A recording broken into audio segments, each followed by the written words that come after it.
अच्छा, आप कुछ कह रहे थे सर?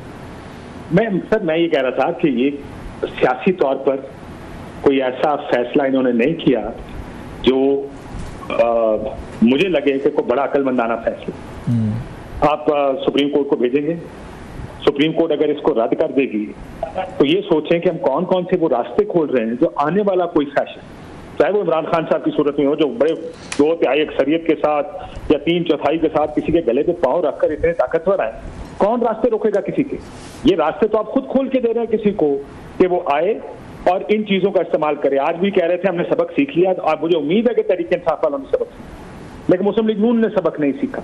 पीपल्स पार्टी ने लाताल्लुकी कर दी, ANP ने लाताल्लुकी कर दी, JUIF इतनी लड़ाई थी उनके साथ, उन्होंने भी कहा कि ये फैसला ठीक नहीं है। एक जमात खड़ी है और वो है मुस्लिम लीग नून। आप सोच लें उनकी पॉलिटिकल विजन और पॉलिटिकल सोच क्या हो। अच्छा, ये बताएं काशिफ, आपने एक इम्पॉर्टेंट बात की है कि पीपल्स पार्टी इसमें बिल्कुल साथ नहीं है, और आपका प्रोग्राम में हम सुन रहे थे आपने ये भी बात की कि जो कोई हमें वजीर नहीं मिल रहा जो इस फैसले को डिफेंड करे, और कोई भी मुस्लिम लीग नून का वजीर इस में हामी नहीं है, शामिल नहीं है। आपको यकीन है फिर ये फैसला कर क्यों रही है मुस्लिम लीग नून, और पीपल्स पार्टी की क्या सिचुएशन है? क्या उन्होंने डिस्टेंस कर लिया अपने आप को इस फैसले से मुकम्मल तौर पर, फॉर्मली? देखिए, मैं आपको इतना बता सकता हूँ कि मैंने दोनों साइडों पे बड़े लोगों को फोन किया और हमारी टीम ने कांटेक्ट किया कि अगर पीपल्स पार्टी से आप आके अपना मौका, किसी को नहीं छोड़ा होगा हमने। जाहिर है इस वक्त पार्टी की पोजीशन वाजी नहीं। नासिर हुसैन शाह साहब ने ये जरूर कहा कि मैं जाती व्यू देता हूँ, ये नहीं होना चाहिए, लेकिन मेरा ख्याल है सब अपनी लीडरशिप के फैसले का इंतजार कर रहे हैं, क्योंकि अगर लीडरशिप ने कहा ये आर्टिकल 6 लगना चाहिए तो फिर तो जाके सारी पीपल्स पार्टी को डिफेंड करना पड़ेगा इसको। फरदुल्ला बाबर साहब तो जाहिर है ऑफिस होल्डर नहीं है, वो MNA MPA नहीं है, इसलिए उनके लिए आसान है कसूली पोजीशन लेना। जैसे मैंने कहा वो अपनी पार्टी में भी अपोजिशन में काम करे, तो बाकी पार्टी मिसिंग है। मैंने जिन लोगों से नून में बात की, देखिए 2-3 लोगों ने टीवी पे आकर इस पर अपने तहफ़्फ़ुज़ात का इज़हार कर दिया। 2-3 लोगों ने कहा, मैं हालांकि खुर्रम दस्तगीर साहब ने कहा, आबिद शरीनी ने कहा कि हमें फैसले के हाथ में नहीं है। मैंने 2-3 लोगों से बात की तो कहते पता ये कौन एडवाइस कर रहा है, लेकिन सब ये भी कहते हैं कि एडवाइस पार्टी के अंदर से नहीं आई, ये एडवाइस बाहर से आई है। इसमें किसी ने कहा कि ये काम करना है, हुकूमत ने, शहबाज शरीफ साहब ने शायद मियां साहब को कहा होगा। ऐसी जब हुकूमत होती है और ऐसे हालात होते हैं, देखें उन्होंने कहा कि मुल्क की सलामती के लिए काम कर रहे हैं, ये काम सियासी सलामती के लिए हो रहा है, हुकूमती बका के लिए काम हो रहा है। तो उन्हें पता है कि इमरान खान की जमानतें हो रही हैं, अगर वो बाहर निकल आया तो जाहिर है हुकूमत तो चलाना मुश्किल हो जाएगा। पहली चीज तो मुझे ये नजर आती है। दूसरा, ये अदालत का एक फैसला था, डॉक्टर साहब ने देखा, आप लोगों ने देखा होगा जुम्मे का जो आया, मुझे लगता है वो प्लान ये था कि अगर 1-2 अक्सरियत मिल जाएगी, इनके जहन में कोई आईनी तरमीम का प्लान था जिसके बारे में हम सब जानते हैं कि जगह जगह अपने लोग होंगे, और उसके बाद इस किस्म का कोई प्लान रोल आउट करना था जिसमें पाबंदी भी लगे, जिसमें आर्टिकल 6 भी लगे, वहां पर मर्जी के बेंचेस बने और लोगों को सजाएं हों। मुझे ये लगता है कि वो प्लान तो हो गया चौपट उस फैसले के बाद जो मखसूस नशिस्तों का फैसला।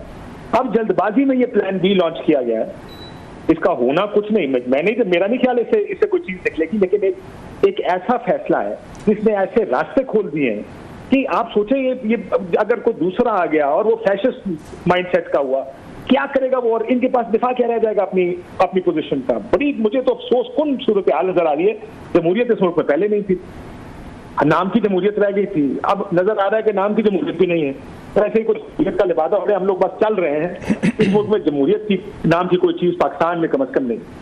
जी बहुत शुक्रिया काशिफ आपका, thank you very much sir. अभी आपने कहा कि ये एक प्रेसिडेंट सेट की जाएगी, कल को नवाज लीग भी इसके उसमें आ सकती है, घेरे में आ सकती है, तो हम ज़्यादा लंबे नहीं जाते, चलो 70s में 50s में नहीं जाते जब पार्टीज बैन हुई थी, भुट्टो साहब के दौर में भी हुई हैं, याह्या खान साहब के दौर में भी हुई, अयूब खान साहब या उससे पीछे अगर जाएँ तो उस वक्त भी हो रही थी पार्टीज।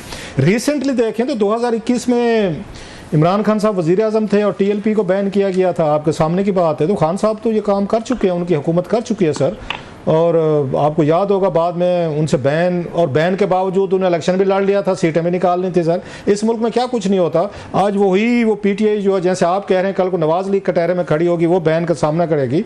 तो खान साहब ने तो अभी 2021 में इनको बैन किया हुआ है सर, TLP। सर आपको याद होगा आर्टिकल 6 ख्वाजा आसिफ साहब पर लगाने की बात भी इमरान खान साहब ने उस वक्त के DGFIA को की। नहीं, बात नहीं थी, मैं आपको सारी बात काट रहा, मैंने स्टोरी की हुई है, काशिफ में थोड़ा बता दूं, बाकायदा एजेंडे पे आई थी, कैबिनेट के एजेंडे पे आई थी सर, इस पे ब्रीफिंग दी गई थी, इमरान खान साहब ने प्रिजाइड ओवर किया था, मैंने स्टोरी की है, मुझे इसलिए याद है सर।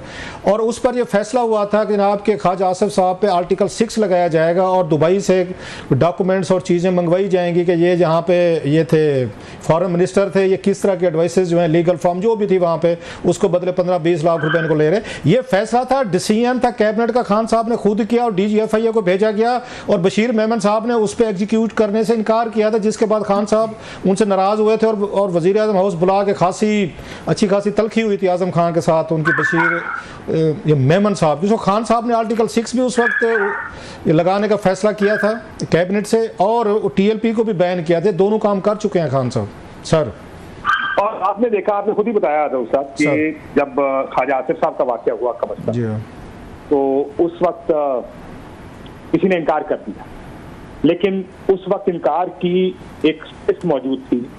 मेरा ये मानना है कि अगर आप एक दफा ये इसको एग्जीक्यूट करने चल निकले और ये रेफरेंसेस भेजने शुरू हुए तो फिर तो आज दूसरी चीज पे रेफरेंस आएगा। वैसे TLP पे बड़ी इंटरेस्टिंग बात बताऊं आपको कि TLP पर हमें एक ब्रीफिंग दी गई थी पिंडी में और उस वक्त कहा गया था कि इनको सियासी धारे में दोबारा शामिल करना चाहिए। वो बड़ा उस वक्त ज़ाहिर वो पाबंदी का सीन चल रहा था उनके ऊपर, तो ये फैसला भी वहीं से हुआ था कि इनको वापस इंटीग्रेट करें पॉलिटिक्स के अंदर, इन लोगों को साइडलाइन या सियासी धारे से बाहर नहीं रखना चाहिए। ये बात आपकी ठीक है, मैं यही तो कह रहा हूँ रोज़ा कि अगर ये उसी तरह का फैसला था ने काशिफ, ये धारे में लाने का फैसला TLP को उसी तरह का था और वही लोग शामिल थे उसमें जो तालिबान को ला रहे थे अफगानिस्तान से, 35,000 तालिबान उनकी फैमिलीज और सवात में ला के उनको बसाया जा रहा था। ये पूरा ग्रुप तो वही था सर, वही लोग थे, बिल्कुल वही था। और अगर मैं आपको वो कॉन्वर्सेशन बताऊँ ये तालिबान के हवाले से, हुकूमत तो कहती है कि लेके आए, दूसरी साइड का मानना यह कि जी एक भी आदमी नहीं आया, लेकिन वो ज़ाहिर है ये तो हुकूमत नंबर दे सकती है, नाम दे सकती है कि कौन किधर आया। लेकिन जब बातचीत हो रही थी तो किसी ने कहा, तालिबान की तरफ से एक एतराज उठाया गया कि आप तो कल चले जाएंगे, पॉलिसी फिर बदल जाएगी और हम मारे जाएंगे जिनको आप वापस पाकिस्तान लेकर आ रहे हैं। तो उसका कहा गया था नहीं, मेरे बाद ये साहब हैं, ये आर्मी चीफ बनेंगे, आप फिक्र ना करें, पॉलिसी लंबे अरसे के लिए चलेगी। यहाँ ये भी हमारे मुल्क और वो आर्मी चीफ नहीं बने, और वो आर्मी चीफ नहीं बने जिनको जनरल बाजवा साहब बनवाना चाहते थे। जी बिल्कुल बिल्कुल आर्मी चीफ नहीं बने, लेकिन ये गुफ्तगू हुई तो जो मुझे उस वक्त एक वजीर थे उन्होंने ये बात बताई कि ये इस तरह की गारंटीज दी गई थी। पर बहरहाल तो सब मसला ये है कि हमारे मैं थोड़ा सा मैं सॉरी आपकी बात काट रहा हूँ, बड़ी अहम बात कर रहे हैं। ये मुल्क फिर कैसे चलेगा कि अगर इतने टॉप के लेवल पे कि वो पहले एक पार्टी बैन होती है, वो आते हैं हंगामे करते हैं, यहाँ पे लोग मारे जाते हैं, ट्रबल होती है, पूरी दुनिया में प्रॉब्लम होते हैं, फिर उनसे मुआहदे साइन किए जाते हैं, पैसे दिए जाते हैं और फिर कुछ अरसे बाद कहा जाता है जनाब इनको धारे में लाना है और वही लोग लाने वाले हैं। और फिर उसके बाद वो कहते हैं तालिबान जो यहाँ से ऑपरेशन के बाद जो जनरल कियानी साहब के दौर में ऑपरेशन हुए थे और वो अफगानिस्तान भाग गए थे और बहुत सारा खून बहा था, बेचारे इनोसेंट लोग सवात और पश्तून एरियाज़ के हमारे उन्होंने जाने दी और हमारे फौजी भाइयों ने भी दी। उन्होंने कहा इनको भी धारे में लाना है, TLP को भी धारे में लाना है दुनिया भर में। मतलब ये किस तरह के हमारे हुक्मरान रहे हैं, किस तरह के लोग रहे हैं कि इस तरह के काम करके गए हैं हमारे साथ। I am shocked and amazed sir, जो आप चीज़ें आप बता रहे हैं कि इनको धारे में लाना था सर, वो भी धारे में, तालिबान भी धारे में आ रहे हैं, TLP भी आ रही है। देखिए यही तो हमारे मुल्क के फैसला साजों का मसला ये रहा है ना, एक फैसला साज आएगा, कंसिस्टेंसी ऑफ पॉलिसी नहीं होती। आप पिछले 10, 20, 30, 40 साल की उस सियासत उठा के देखें, जिस तरह हमने मिलिटेंट्स के साथ डील किया, उस चीज़ को उठा के देखें। आज क्यों हम इस जगह पे जहाँ पे हम खड़े, क्योंकि किसी ने ये फैसला किया कि हमने आज़ादी बनानी है और फिर हमने फैक्ट्रियां लगा दी आज़ादी बनाने की। किसी ने ये नहीं सोचा कि जब ये जंग खत्म होगी तो इन जातियों को क्या करेंगे। उस वक्त सोचा क्या था, हमने जातियों को इंडिया भेज देंगे। उस वक्त दूसरा फैसला ये हुआ था कि जनाब जगह बड़ी है, हम किसी और जगह को डाइवर्ट कर देंगे। लेकिन जब वो वापस आए और आपको उन्होंने निशाना बनाया तो आपको ये भी पता नहीं था कि इनके साथ डील कैसे करना। आप ऑपरेशन करते हैं, आपको याद होगा एक ऑपरेशन के लिए नवाज शरीफ साहब के दौर में कैलकुलेशन ये बताई गई थी कि 30% चांस है ऑपरेशन की सक्सेस का। यानी हमने अपने लिए जो बारूदी सुरंगें बिछाई हैं, इस मुल्क को यहाँ तक लाया है, हम इन फैसलों की वजह से लेकर बड़ी मेहनत की, हमने बड़ी मेहनत किया सर, इस पे बहुत मेहनत के साथ हम इस जगह लेकर आए। सियासत में देख लें, किसी ने फैसला किया नवाज शरीफ को निकालना है, दूसरे ने आगे कहा नहीं नवाज शरीफ ने वापस आना है, इमरान खान को निकालना है। इससे पहले फैसला होता था बेनजीर भुट्टो को नहीं आने देना। तो हर आदमी आकर अपनी सियासी ख्वाहिश के मुताबिक ये फैसला करता है कि इस मुल्क का सियासी लीडर कौन होगा या जो हुकूमत किसके हाथ में देनी। और फिर आपने देखा है 8 फरवरी के इलेक्शन में कि फिर पूरा निजाम उस तरफ चल पड़ता है। 8 फरवरी पे आते हैं काशिफ, मैं अगर इसको रिफ्रेश कर दूं पाकिस्तानी अवाम की आसानी के लिए, कि जनरल ज़िया साहब है, उन्होंने कहा जनाब कि हमने जिहाद लड़ना है और ये इस मुल्क की सलामती सब के लिए ज़रूरी है सर। जनरल मुशर्रफ है, उन्होंने कहा नहीं, ये जो लोग थे इस मुल्क के लिए, ये तालिबान थे, जो भी थे, ये ख़तरा थे, लिहाजा इनके खिलाफ ऑपरेशन करना है।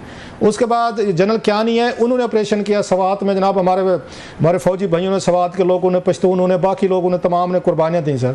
उसके बाद ये जनरल बाजवा साहब है, इन्होंने कहा नहीं नहीं, इनको वापस लाना है, ये लोग जो अफगानिस्तान गए थे, जिनके खिलाफ हमारे फ़ौजियों ने जाने दी थी, लोगों ने कुर्बानियाँ दी थी, इनको धारे में लाना है। तो भाई साहब ये तो पिछले 30-40 साल की तो ये स्टोरी है कि एक धारे में ला रहा है, कोई निकाल रहा है, कोई ऑपरेशन कर रहा है, कोई भगा रहा है, कोई कुछ कर रहा है sir, and we are back to square one. दोबारा, और आपने रऊफ साहब दोबारा ऑपरेशन करना है, अभी तो ऐलान हुआ है कमिश्नर के खिलाफ दोबारा ऑपरेशन करना है। यानी हमारी कोई पॉलिसी में कंसिस्टेंसी नहीं है, कोई लॉन्ग टर्म पॉलिसी हम बनाते नहीं। उस वक्त के हालात पे और उस वक्त के कोई जो भी ताकतवर आदमी होता है उसकी ख्वाहिश पर यहाँ पर पॉलिसी बनती है, और उस पॉलिसी की बुनियाद पर फैसला होता है कि जनाब वो जो पिछले 5 साल या 3 साल या 6 साल या 10 साल में हुआ, अब वो नहीं होगा, अब उसके मुखालिफ काम करेंगे। हमारी सियासत भी ऐसी चल रही, हर थोड़े अरसे बाद सियासी फेवरेट बदल जाता है और सियासी दुश्मन भी बदल। उनकी लाइन दोबारा तो नहीं कट गई जी यार, दोबारा उनसे काशिफ साहब से रब्ता करें। अच्छा काशिफ साहब ये कह रहे हैं बहुत सारा काशिफ भाई से बड़ी अच्छी खासी उनसे बातें करनी है। वही कह रहे हैं हर थोड़े अरसे बाद जो है वो दुश्मन बदल जाता है। अब क्लास साहब ये तो पास्ट की हम बात कर रहे हैं कि एक पैटर्न है जो चला आ रहा है, लेकिन इससे क्या भला हुआ है पाकिस्तानी सियासतदानों का, इन पार्टीज का जो इसी ट्रैक पे चले जा रहे हैं? मतलब There can be a change in plan. अभी काशिफ आएंगे, मैं उनसे पूछना चाह रहा था, बड़ा एक सवाल रहा है। काशिफ ने भी कहा है कि ये जो ट्रेंड सेट कर रहे हैं, कल को कोई फाशिस्ट आ जाए in the name of democracy कि जनाब कि इस मुल्क को मैंने ठीक करना है और इसको सजाओं से ठीक करेंगे। आर्टिकल 6 लगने शुरू। आर्टिकल 6 नहीं, वो अभी बताया ना, ख्वाजा आसिफ वाली हमने स्टोरी की हुई है कि इमरान खान साहब ने तो अप्रूवल दे दी थी कि आप इन पे आर्टिकल 6, अभी भी मेरे पास कोई कैबिनेट के मिनट्स पड़े होंगे जिसमें फैसला जी उनसे जी काशिफ बासी जी वो खैर वही बात कंप्लीट कर रहा था कि सियासत का भी फैसला ऐसे ही होता है हमारे मुल्क में, क्योंकि ब्रॉड बेस्ड डिसीजन मेकिंग नहीं है जिस पर सारों का इत्तेफाक हो, क्योंकि हमारी सेंट्रलिटी है कमांड की कि कुछ बहुत ही कम लोग हैं जो फैसला करने की पोजीशन में होते हैं।